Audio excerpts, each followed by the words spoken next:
আসসালামু আলাইকুম তাকাব্বাল মিন্নি ওয়া আইন আনকুন্তুম। ঈদ মুবারক, ঈদ মুবারক। রমজান মাসে আল্লাহর নির্দেশে 30টা সিয়াম সাধনার পর আমাদের এই আনন্দের ঈদরা আসে। মুসলমানদের জন্য ঈদ উল ফিতর এবং ঈদ উল আজহা হচ্ছে সবচাইতে বড় উৎসব। সো এই উৎসবটাকে আমরা সুন্দরভাবে উদযাপন করার জন্য আমাদের ফ্যামিলির মেম্বাররা সবাই মিলে আমরা প্রথমে যাই আমাদের নামাজের জন্য, যেটা আমাদের ঈদগাহ ময়দানে নামাজটা অনুষ্ঠিত হয়। সো আমাদের চাচাতো ভাইরা, আমার কাকা, সবাই মিলে আমরা রওনা দিয়ে দিলাম আমাদের ঈদগাহ মাঠের উদ্দেশ্যে। সো ওইখানে আমরা নামাজ পড়বো। সো আলহামদুলিল্লাহ ফাইনালি আমরা কিন্তু আমাদের ঈদগাহ মাঠে চলে আসছি। আমাদের ঈদগাহ মাঠটা কিন্তু খুবই সুন্দর, আর আমাদের এলাকার সবাই এই ঈদগাহ মাঠে আমরা নামাজ পড়ি। সো আমার ফ্যামিলির মেম্বাররা এক একজন করে আসতে শুরু করছে, আমার চাচা, আমার কাকা, আমার ভাইয়া, সবাই। মেম্বার থেকে ইমাম সাহেব খুতবা দিতেছে, তা আমরা শুনতেছি।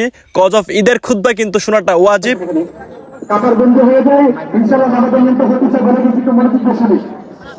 তো আলহামদুলিল্লাহ আমরা ঈদের নামাজ পড়া সম্পন্ন করলাম। তারপর আমরা মোনাজাত ধরলাম। সো মোনাজাত ধরার পরে আমরা কুশল বিনিময় করলাম যে ঈদের মূল বিশেষত্ব হচ্ছে কোলাকুলি করা। সো আমরা বন্ধু বান্ধব, ভাই বাদার সবাই এক একজন অপরজনের সাথে কোলাকুলি করলাম। এই অনুভূতিটা অন্যরকম।